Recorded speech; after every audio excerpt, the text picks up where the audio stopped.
13 जुलाई 2026 की रात ट्विटर यानी एक्स पर अचानक एक पोस्ट वायरल होती है।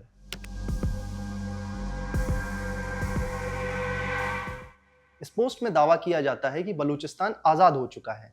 एक नया झंडा, एक नया राष्ट्रगान, एक नई करेंसी और दावा की 85% बलूचिस्तान पर अब रिपब्लिक ऑफ बलूचिस्तान की सेना का कब्जा हो गया।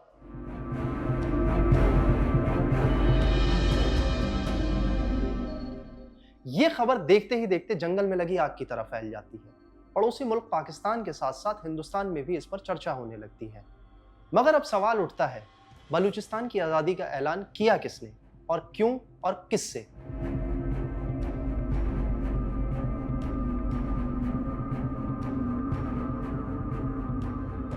इस आजादी का ऐलान करने वाले इंसान का नाम है मीर यार बलोच। मीर यार खुद को बलूच लोगों का प्रतिनिधि बताते हैं। वह पेशे से मानवाधिकार कार्यकर्ता या कहें ह्यूमन राइट्स एक्टिविस्ट हैं। मीर यार समय समय पर बलूचिस्तान में पाकिस्तानी सेना के जरिए किए जाने वाले कुकर्मों का पर्दाफाश भी करते रहे हैं। लेकिन सवाल यह है कि क्या सच में पाकिस्तान का एक बड़ा हिस्सा अब आजाद हो चुका है? क्या दुनिया के किसी देश ने इसे मान्यता भी दी है? और अगर ऐसा हुआ है तो भारत के लिए इसका क्या मतलब होगा? अगर आप यूपीएससी, एसएससी या किसी भी गवर्नमेंट एग्जाम्स के एस्पिरेंट हैं तो ये मसला समझे बिना आपकी तैयारी अधूरी है, क्योंकि बलूचिस्तान से जुड़े इंटरनेशनल रिलेशंस और जियोपॉलिटिक्स के जो सवाल आज हेडलाइंस बना रहे हैं, कल वो आपके क्वेश्चन पेपर का हिस्सा भी हो सकते हैं। इस वीडियो में हम आपको बलूचिस्तान के इतिहास से लेकर मौजूदा संकट तक की पूरी इनसाइड स्टोरी समझाएंगे। आपको बलूचिस्तान की पूरी कहानी, इसका इतिहास, भूगोल और वीडियो के एंड में एग्जाम के लिए 5 जरूरी पॉइंट्स भी बताने वाले हैं जो शॉर्ट नोट्स और रिविजन के लिए परफेक्ट होंगे। तो इस वीडियो को अंत तक जरूर देखिएगा।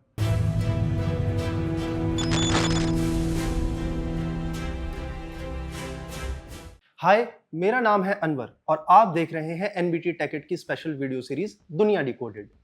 इस पूरे माजरे को समझने से पहले हमें जानना होगा कि बलूचिस्तान को लेकर ताजा ऐलान है क्या। 13 जुलाई 2026 को मीर यार बलोच ने सोशल मीडिया पर एक ब्रेकिंग न्यूज पोस्ट की, जिसमें दावा किया गया कि रिपब्लिक ऑफ बलूचिस्तान के डिफेंस और सिक्योरिटी फोर्सेज ने बलूचिस्तान के 85% इलाके पर कब्जा कर लिया है। दावे में यह भी कहा गया कि नई रिपब्लिक ने अब बलूचिस्तान के गोल्ड और कॉपर माइंस, 150 से ज्यादा एक्टिव गैस फील्ड और 1200 से ज्यादा कोयला खदानों को कंट्रोल कर लिया है। लेकिन यहां सबसे जरूरी बात यह है कि इस दावे को अब तक किसी भी independent news agency, satellite imagery या इंटरनेशनल ऑर्गेनाइजेशन ने वेरीफाई नहीं किया है। पाकिस्तान के प्रमुख अखबार डॉन की रिपोर्ट्स बताती हैं कि जुलाई 2026 की शुरुआत में भी बलूचिस्तान की प्रोविंशियल गवर्नमेंट और पाकिस्तानी सेना वहां काउंटर इंसर्जेंसी ऑपरेशन चला रही थी। कैबिनेट्स की मीटिंग भी हो रही थी। यानी ये एक ऐसी सरकार के बारे में बताते हैं जिसने इलाके पर कंट्रोल नहीं खोया है। पाकिस्तान सरकार ने भी इस दावे को पूरी तरीके से खारिज कर दिया है। उसका कहना है कि बलूचिस्तान पर उसकी संप्रभुता यानी सोवर्निटी अब भी बरकरार है। दूसरी तरफ यूनाइटेड नेशंस में भी अभी तक किसी रिपब्लिक ऑफ बलूचिस्तान की मेंबरशिप के लिए कोई एप्लीकेशन नहीं आया है। दिलचस्प बात यह है कि मीर यार बलोच ने पहली बार इस तरह का कोई दावा नहीं किया है। मई 2025 में जब भारत और पाकिस्तान के बीच ऑपरेशन सिंदूर के बाद टेंशन चरम पर था, तब भी उन्होंने एक डेमोक्रेटिक रिपब्लिक ऑफ बलूचिस्तान का ऐलान करने की कोशिश की थी। मीर यार बलोच ने भारत और ब्रिटेन से अपील की थी कि वो डेमोक्रेटिक रिपब्लिक ऑफ बलूचिस्तान को मान्यता भी दे। यानी ये दावे बार बार होते रहे हैं, खासकर तब जब भारत और पाकिस्तान के बीच तनाव बढ़ता है। अब यहाँ आपको एग्जाम पॉइंट ऑफ व्यू से एक जरूरी बात याद रखनी है। इंटरनेशनल लॉ के मुताबिक कोई नया देश सिर्फ सोशल मीडिया पोस्ट से नहीं बनता है। इसके लिए 4 जरूरी चीजें होती हैं। पहला, एक निश्चित जमीन पर आपका पूरा कंट्रोल हो। दूसरा, वहां स्थायी जनसंख्या रहती हो। तीसरा, अपनी सरकार हो। और चौथा, दूसरे देशों के साथ संबंध बनाने की क्षमता। यानी इसके बिना कोई भी देश नहीं बन सकता है। यानी जब तक ये शर्तें पूरी नहीं होती तब तक आजादी का ऐलान सिर्फ कागजी या डिजिटल ही रह जाता है। तो अगर ये ऐलान अब तक अनवेरिफाइड है तो सवाल उठता है, आखिर बलूचिस्तान इतने सालों से आजादी की मांग क्यों कर रहा है? इसे समझने के लिए हमें बलूचिस्तान के इतिहास को खंगालने की जरूरत है। बलूचिस्तान की कहानी अंग्रेजी हुकूमत के दौर से जुड़ी है। आजादी से पहले बलूचिस्तान कोई एक देश नहीं था। ये कई बलूच जनजातीय रियासतों का ग्रुप था, जिनमें सबसे बड़ी और अहम रियासत थी कलात की रियासत। इसके शासक का नाम था खान ऑफ कलात, मीर अहमद यार खान। ये नाम आपको याद रखना चाहिए। दरअसल अगस्त 1947 में ब्रिटिश भारत का बंटवारा होता है। उस समय कलात रियासत ने भी बाकी रियासतों की तरह अपना भविष्य खुद तय करने का दावा किया। 11 अगस्त 1947 को यानी भारत और पाकिस्तान की आजादी से ठीक 3-4 दिन पहले कलात ने खुद को एक स्वतंत्र राज्य भी घोषित कर दिया। कुछ महीने तक कलात एक अलग स्वतंत्र रियासत के तौर पर अस्तित्व में भी रहा। लेकिन मार्च 1948 में पाकिस्तानी सेना ने कलात पर दबाव डालना शुरू किया। दबाव डालकर उसे पाकिस्तान में विलय के लिए मजबूर भी कर दिया गया। खान ऑफ कलात ने विलय के दस्तावेज पर साइन तो कर दिए, लेकिन उनके भाई प्रिंस अब्दुल करीम खान ने इसे स्वीकार नहीं किया और पाकिस्तान के खिलाफ हथियार उठा लिए। ये पहला मौका था जब पाकिस्तान के खिलाफ बलूच विद्रोह की शुरुआत हुई। कई बलूच राष्ट्रवादी आज भी इस विलय को पाकिस्तान का जबरन कब्जा मानते हैं। अगर भारत के नजरिए से देखें तो एक दिलचस्प फैक्ट यह है कि कलात की तत्कालीन लीडरशिप ने भारत से भी संपर्क करने की कोशिश की थी ताकि उसको भारतीय मदद मिल सके, लेकिन उस वक्त के हालात और भौगोलिक दूरी के चलते कोई ठोस मदद नहीं मिल पाई। यही इतिहास आज भी बलूच नेता बार बार दोहराते हैं जब वो भारत से समर्थन की मांग करते हैं। भले ही बलूचिस्तान आज पाकिस्तान का हिस्सा है, लेकिन यहाँ रह रहकर आजादी की मांग उठती रही है। पाकिस्तान में शामिल होने के बाद बलूचिस्तान में कई बार आर्म्ड रिबेलियन यानी सशस्त्र विद्रोह हुए हैं, जैसे 1948, 1958, 59, 1962, 63 और सबसे बड़ा विद्रोह 1973 से लेकर 1977 के बीच हुआ। इस दौरान पाकिस्तानी सेना ने बलूच लड़ाकों के खिलाफ बड़े पैमाने पर सैन्य अभियान चलाया। इस दौर के प्रमुख नेताओं में नवाब खैर बख्श मर्री, अताउल्लाह मैंगल और गुलाम अली तालपुर का नाम अहम है, जिन्होंने पाकिस्तान से आज़ादी की मांग की। हालांकि फिर आने वाले 2.5 दशक तक बलूचिस्तान की आज़ादी की मांग ठंडी पड़ गई। इसके बाद 2000 के दशक में बलूच राष्ट्रवाद ने दोबारा जोर पकड़ा, जब नवाब अकबर खान बुगती ने पाकिस्तानी सरकार के खिलाफ मोर्चा खोला। बुगती बलूचिस्तान के एक बुजुर्ग कबायली सरदार और सूबे के पूर्व मुख्यमंत्री थे। साल 2004 में नवाब बुगती ने तत्कालीन राष्ट्रपति परवेज मुशर्रफ के सामने एक चार्टर ऑफ डिमांड्स यानी अपनी मांगों की एक लिस्ट रखी। उनकी मुख्य मांगें थी बलूचिस्तान के नेचुरल रिसोर्सेज पर बलूच लोगों का हक हो, वहां नए मिलिट्री कैंटोनमेंट बनाना बंद किए जाएं और जो राजनीतिक कैदी जेलों में बंद हैं उन्हें तुरंत रिहा किया जाए। कुल मिलाकर ये बलूचिस्तान के लिए ज्यादा से ज्यादा स्वायत्तता यानी प्रोविंशियल ऑटोनॉमी चाहते थे। इस बीच साल 2005 में बलूचिस्तान में एक घटना हुई जिसने आग में घी डालने का काम किया। बलूचिस्तान के डेरा बुगती में सुई गैस प्लांट स्थित है। इस प्लांट में शाजिया खालिद नाम की एक महिला डॉक्टर काम कर रही थी। शाजिया ने आरोप लगाया कि एक पाकिस्तानी फौजी अफसर ने उसके साथ बदसलूकी की है, लेकिन हैरानी तब हुई जब तत्कालीन राष्ट्रपति मुशर्रफ टीवी पर आते हैं और कहते हैं कि अफसर ने ऐसा कुछ नहीं किया है। ये सुनकर नवाब बुगती काफी ज्यादा गुस्सा हो गए।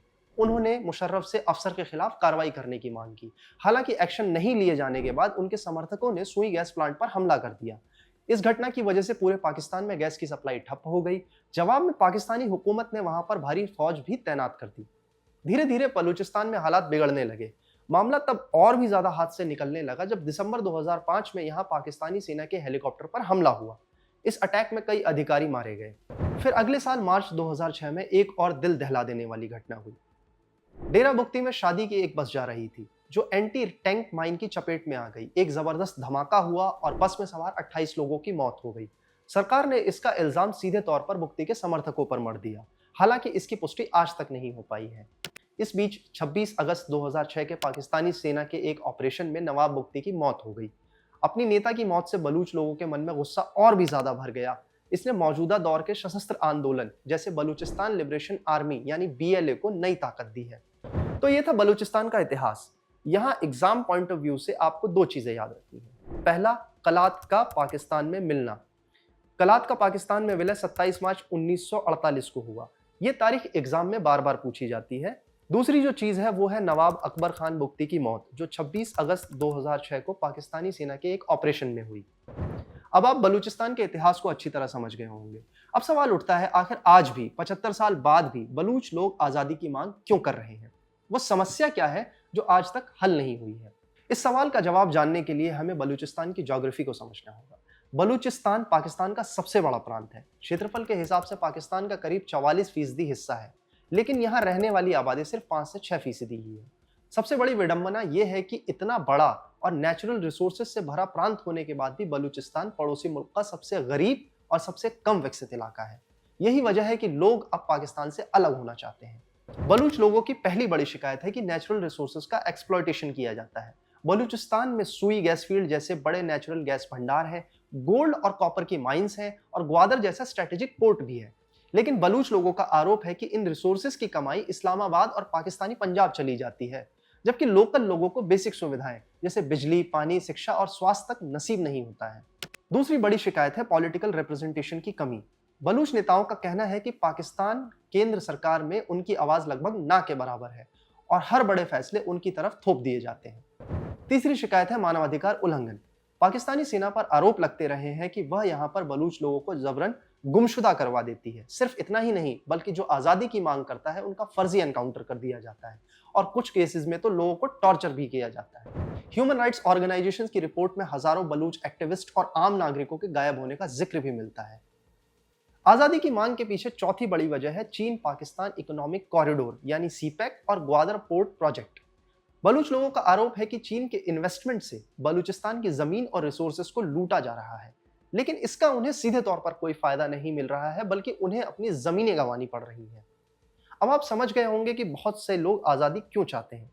तो सवाल यह है, अगर सच में बलूचिस्तान आजाद हो भी जाता है तो पाकिस्तान को इससे कितना बड़ा नुकसान होगा। अगर बलूचिस्तान सच में पाकिस्तान से अलग हो जाए तो ये पाकिस्तान के लिए एक अस्तित्व के संकट यानी एग्जिस्टेंशियल क्राइसिस जैसा होगा। पहला और सबसे बड़ा झटका होगा क्षेत्रफल का नुकसान। बलूचिस्तान के आजाद होने का मतलब है कि पाकिस्तान अपना लगभग आधा भूभाग खो बैठेगा। दूसरा बड़ा झटका होगा पाकिस्तान को होने वाला बड़ा आर्थिक नुकसान। बलूचिस्तान में मौजूद नेचुरल गैस, सोना, तांबा, कोयले के भंडार और पाकिस्तान की अर्थव्यवस्था की रीढ़ माने जाते हैं। सुई गैस फील्ड से पाकिस्तान के बड़े हिस्से को गैस की सप्लाई भी होती है। अगर तीसरे झटके की बात करें तो वो होगा ग्वादर पोर्ट और सीपेक प्रोजेक्ट का खतरे में पड़ना। ये पाकिस्तान के साथ साथ चीन के लिए भी एक बड़ा झटका होगा, क्योंकि ग्वादर चीन के बेल्ट एंड रोड इनिशिएटिव का एक अहम हिस्सा है और अरब सागर तक चीन की सीधी पहुंच का जरिया भी है। अब अगर चौथे झटके की बात करें तो वो है रणनीतिक नुकसान। बलूचिस्तान के बॉर्डर ईरान और अफगानिस्तान से लगते हैं और इसकी कोस्ट लाइन अरब सागर तक फैली हुई है। इसे खोने का मतलब है कि पाकिस्तान की स्ट्रेटेजिक पोजीशन को पूरी तरह कमजोरी होगी। पांचवा और आखिरी झटका होगा डोमिनो इफेक्ट। अगर बलूचिस्तान पाकिस्तान से अलग होता है तो ये एक डोमिनो इफेक्ट पैदा करेगा। बलूचिस्तान के आजाद होने का मतलब है कि सिंध और पख्तूनख्वा जैसे दूसरे क्षेत्रों में भी आजादी की मांगें और तेज हो सकती हैं। पाकिस्तानी हुकूमत के लिए ये एक नई सिरदर्दी भी साबित होगी। वैसे भी 1971 में बांग्लादेश का अलग होना पाकिस्तान के इतिहास की सबसे बड़ी विभाजन की घटना है। बलूच राष्ट्रवादी अक्सर ही इसी उदाहरण का हवाला देकर कहते हैं कि पाकिस्तान को फिर से वैसी ही स्थिति का सामना करना पड़ सकता है। अब सबसे जरूरी सवाल, इस पूरे मसले में भारत की भूमिका क्या है और बलूच नेता बार बार भारत से ही क्यों मदद मांगते हैं। मीर यार बलूच जैसे बलूच नेता अक्सर भारत और ब्रिटेन से मान्यता देने की अपील करते रहे हैं। मई 2025 में जब भारत और पाकिस्तान के बीच ऑपरेशन सिंदूर के बाद तनाव चरम पर था, तब भी मीर यार बलूच ने भारत से समर्थन की मांग की थी। भारत का आधिकारिक रुख हमेशा सतर्क और संतुलित रहा है। भारत सरकार ने कभी भी आधिकारिक तौर पर बलूचिस्तान की आजादी का समर्थन नहीं किया है, लेकिन 2016 में प्रधानमंत्री नरेंद्र मोदी ने अपने स्वतंत्रता दिवस के भाषण में बलूचिस्तान में मानवाधिकार उल्लंघन का जिक्र किया था, जिसे एक बड़ा कूटनीतिक संकेत माना गया। भारत के लिए बलूचिस्तान का मुद्दा कई मायनों में अहम है। पहला, सीपेक और ग्वादर पोर्ट को लेकर भारत की चिंता। भारत हमेशा से सीपेक का विरोध करता रहा है, क्योंकि ये पाकिस्तान के कब्जे वाले कश्मीर यानी पीओके से होकर गुजरता है, जिसे भारत अपना अभिन्न हिस्सा मानता है। दूसरा, बलूचिस्तान में अस्थिरता का मतलब है पाकिस्तान पर दबाव, जो भारत की सुरक्षा नीति के लिहाज से एक अहम फैक्टर माना जाता है, खासकर सीमा पार आतंकवाद के मुद्दे पर। तीसरा, अगर कभी भारत बलूचिस्तान को मान्यता देने पर विचार कर भी दे तो इसके गंभीर अंतर्राष्ट्रीय कानून और कूटनीतिक परिणाम होंगे, क्योंकि इससे एक मिसाल कायम होगी जो भविष्य में भारत के खिलाफ भी इस्तेमाल हो सकती है, खासकर अलगाववाद के मसले पर। चौथा, चीन का फैक्टर, क्योंकि बलूचिस्तान में अस्थिरता सीधे तौर पर सीपेक इन्वेस्टमेंट को प्रभावित करती है, इसलिए यह मुद्दा भारत चीन पाकिस्तान त्रिकोणीय समीकरण से भी जुड़ जाता है। स्टूडेंट्स को यहाँ एक बात याद रखनी है, अब तक भारत सरकार ने आधिकारिक तौर पर किसी भी बलूचिस्तान की आजादी के दावे को मान्यता नहीं दी है। ये एक जरूरी पॉइंट है जो एग्जाम में पूछा जा सकता है, क्योंकि अक्सर स्टूडेंट्स इसे गलत समझ बैठते हैं। अब बारी है सबसे जरूरी हिस्से की। अगर ये टॉपिक एग्जाम में आया तो आपको क्या क्या याद रखना है। 5 मेजर पॉइंट है। पहली चीज, ऐतिहासिक जड़ें। कलात रियासत ने 11 अगस्त 1947 को खुद को आजाद घोषित किया था, लेकिन 27 मार्च 1948 को पाकिस्तान ने इसे अपने में मिला लिया। यही घटना आज तक बलूच राष्ट्रवाद की बुनियाद है। सेकंड पॉइंट, ताजा घटनाक्रम। 13 जुलाई 2026 को मीर यार बलोच ने रिपब्लिक ऑफ बलूचिस्तान की आजादी का दावा किया, लेकिन इसे अब तक किसी भी देश, यूएन या इंडिपेंडेंट सोर्स से मान्यता नहीं मिली है। थर्ड पॉइंट, आजादी की मांग के पीछे मुख्य वजहें क्या है। बलूचिस्तान में रिसोर्सेज का एक्सप्लॉयटेशन, पॉलिटिकल रिप्रेजेंटेशन की कमी, मानवाधिकार उल्लंघन और सीपेक ग्वादर को लेकर असंतोष, इन 4 वजहों से ही बलूच लोग आज़ादी की मांग कर रहे हैं। Now fourth point two note, जो है पाकिस्तान के लिए खतरा। बलूचिस्तान की आज़ादी पाकिस्तान के लिए क्षेत्रफल, ऊर्जा संसाधनों, ग्वादर पोर्ट और सामरिक स्थिति सभी के लिहाज से एक बड़ा झटका होगी, जिसकी तुलना अक्सर 1971 में बांग्लादेश विभाजन से की जाती है। अब फिफ्थ और लास्ट पॉइंट, भारत का रुख क्या है। भारत ने अब तक बलूचिस्तान को आधिकारिक रूप से मान्यता नहीं दी है, लेकिन 2016 में पीएम मोदी के बयान के बाद से ये मुद्दा भारत पाकिस्तान कूटनीतिक चर्चा का हिस्सा जरूर बनता आया है, खासकर सीपेक विरोध और सीमा पार सुरक्षा के कॉन्टेक्स्ट में। तो ये थी बलूचिस्तान के आज़ादी के ऐलान की पूरी कहानी। हमेशा एक बात याद रखिए, सोशल मीडिया पर अगर कोई भी बड़ा दावा किया जाता है तो उसे तुरंत सच मान लेना सही नहीं है। हमेशा फैक्ट्स को वेरीफाई करें। हमें उम्मीद है कि अब आपको बलूचिस्तान के इतिहास और उसकी आज़ादी की मांगों के पीछे की वजह मालूम चल गई होगी। कमेंट में ज़रूर बताइए, आपको क्या लगता है, क्या आने वाले वक्त में बलूचिस्तान पाकिस्तान से आज़ाद हो पाएगा या फिर ये विवाद ऐसे ही चलता रहेगा। वीडियो पसंद आया हो तो इसे लाइक और शेयर कीजिए, और ऐसे ही डीप एनालिसिस वाले टॉपिक को समझने के लिए बेल आइकॉन को दबाना मत भूलिए। और हाँ, अगर आप वर्ल्ड अफेयर्स, जियोपॉलिटिक्स या इंटरनेशनल रिलेशंस के किसी टॉपिक पर ऐसा ही एक्सप्लेन वीडियो देखना चाहते हैं तो उसके बारे में कमेंट में ज़रूर बताइए।